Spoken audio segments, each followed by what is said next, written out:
Ọ bụ n'aha Jizọs. Amen.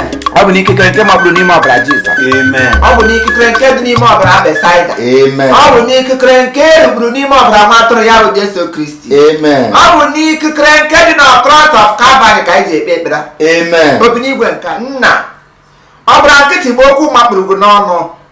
Nna m iwe lelere ejewọrọ ebulite gị ụzọ atọwa. Lekwe na ichiri ụmụ gị n'ihu. Onye ọbụla i nyere enye nye edeli bredi. Ọ na-amafọri bredi ote na-elu eme oji mmiri ma oji dị mmiri bredi ahụ ga-agbagbu ya. Nna nri na anyị ga-eri ihe ọbụla sọ ga-agbakọrọ anyị n'olu. Papa nke eluigwe.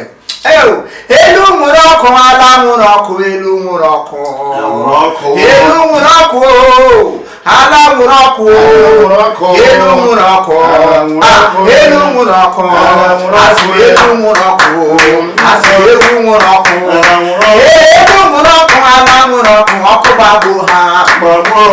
Onye nsị anya agaghị eri nnya ndị ọkụ gbagbo ya. Elu nwere ọkụ. Chineke nkwụsị niile nke ndị agha. Obi n'igwe nwụrụ ha ọkụ, pụrụ ha ọkụ n'ahụ. Onye ọbụla sa iri enye na gị ga-erite ndụ. Nna m ndụ na onye ọgwụ ndụ otefụọ ndụ ya otefụọ ya ka eri mmiri na abụọla ya n'akwụkwọ. Anyị ruo ya mgbe ị kpọpụrụ ụmụ Izrel n'osimiri uhie, nna m gị ṅụdo ụtara eri mmiri ote wọbala ahịa ote, onye ọbụla na-emafori ụtara gị ji ogbe azụ abụọ si na ogbe achịcha isii were ya ote fụfụ onye eriri ibi eriri. Nna m dịka ị chere anyị n'ihu anyị bụ ụmụ okorobịa nta anyị saba ahụ n'afọ anyị niile ya gbuo rinụ ka anyị ga-eri echi ya bịakwara anyị o. Amen.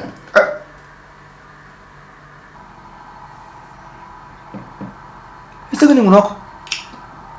Ime liberation na ime liberation ị ga-eme n'afọ nna Chineke anụ ọrụ kwesịrị ga anụrụ ga na-eme liberation. Nnụnụ ga na-eme gị ntasid gị na ọgwụ ụtụ na ọgbụjie n'ọnụ. Ime n'afọ nna Chineke anụ ha kwesịrị. Ị nọrọ ka anyị ọ bụ ka enwere ihe m chọrọ ịgwa gị. Obi n'igwe biko ekpere mkpega m ekpere ya ote m chiri kpechi otu meza anyị ya n'uche obi gị n'aha Jizọs Kraịst bụ onye nwe anyị. N'aha Nna na Nwa na Mmụọ Nsọ. Amen. Nna enwere ebe m gara emepego ụlọ oje nwa Chinemere nri gbara dị ya. Nna ndị mmadụ eriela ego n'ụwa, ndị mmadụ erila ihe erijisila ego oyi. Ihe okpe ji bupụta ya na-ebupụta na-aṅụ otu ahụ nọ na aṅụrụ m 1 crate of beer naanị m. Hapụzie ejiri menu, hapụzie ka eriri eri na ihe ndị ọzọ aṅụrụ aṅụ. Ime ọ dị ka m na-agwa ka onye nkụzi ka onye ego ọfọnọ na side education na mmemme ndị mmadụ akpali ego n'ụwa o. Ihe ṅụrụ dị ihe m riri dị ya.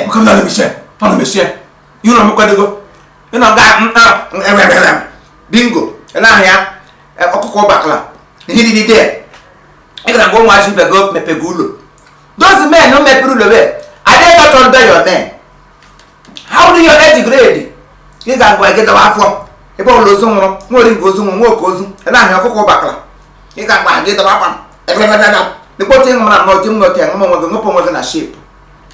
Ịbụla m ga-eji efere white ebere efere white ote kwaga aja n'ihu aja nsịrị ọkụ gị na-amafọrịrị ya nọ m n'ime mmụọ nga na-ayọ obi n'igwe anyị oso rughekọrịala iri na ọ gaghị n'ime afọ n'ọrụ kapten nga agụju ofe maka Chukwu gị mewe nna gị hote wụrụ ọkpụ ote dọgụ n'utulu ndị iriri eri gị gbọcha nga m rie wụpụrụ nkata gị dị utules. Ị ṅụrụ 1 crate nkọla na nwa nwere aka ịgbalị ala ịkara gị ụmụazị ibe gị mepego ụlọ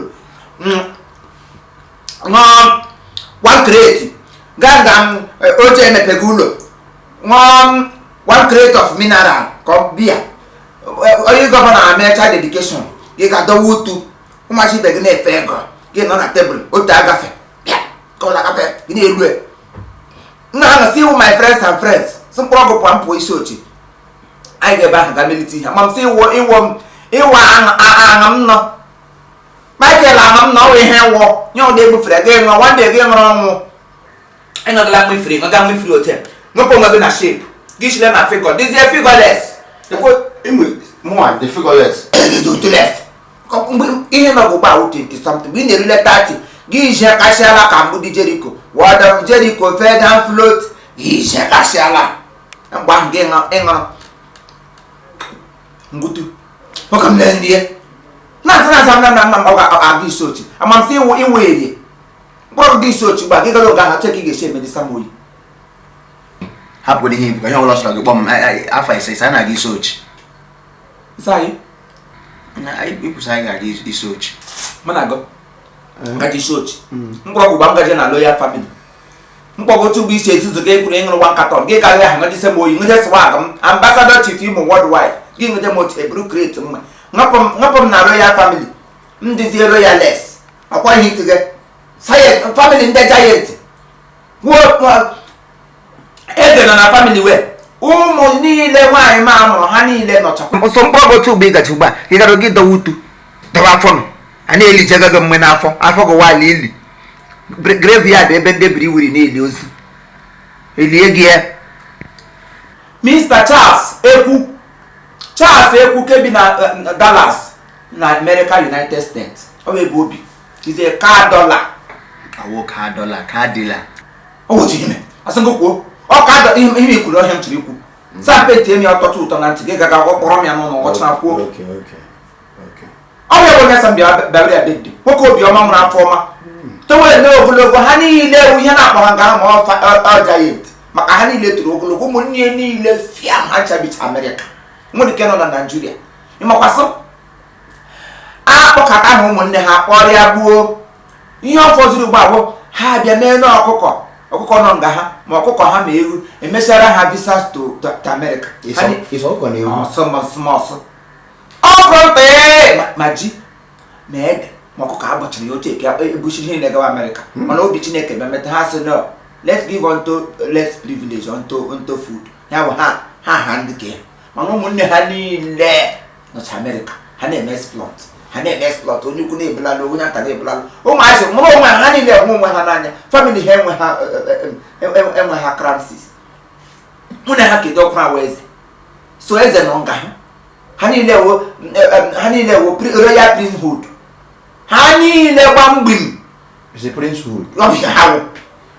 nwoke hụrụ mmadụ n'anya nwa n'anya ote nwa m hụfe ebe ofe anyị mgbe m nọkwara one certain time ote ya jila nlo m ego mmadụ onye mmụ mgbu ya nye mmadụ akwụkwọ eweta m sa akwụkwọ na onwe ha atọghị ya bụrụ ego nọ n'ime m ga-ahazi ya otu ego aba kasha mmadụ kwa mma ya wetara mana ama m sa ahụrụ m aha dị ka ahụ ya n'ele envelopu ha bịa na ahụ ọdọ bụlalụ ite ọgwụ obulalụ asabụ mgbalalụ ọgwụ ahụrụkwa ume ruru ọgwụ obulalụ m eji ụdị bọket na ote bụrụ onye mmiri a na-eji elu mmiri eji aga na nwaanyị ka nwoke jiri paakị ya mma onye gwara egebeta ọ lere m anya na mkpụrụ mana m ga-enweta agwụgwọ ha ma arịa ọrịa mmenwu nwoke ebulado ngwụroro mma ọgwụ ote m lere na ole si medicine ontomi no agaghị m akpa ya ka onye butere nlo told me what is under ya ka mara ihe ọgwụ nọ na tume ka m dawanye agbabe gị onye m dị nọ na ọ na-emebe de sa mba agaji m isi ochi na ụmụnne ochi lokal gọọmenti ebugo ya na ọgwụ esie mkpọ kama m ga-ebugule mkpọ ndị akpams akpaliele m ọgwụ ma anyị ga-ebuga ya na ya ụmụnne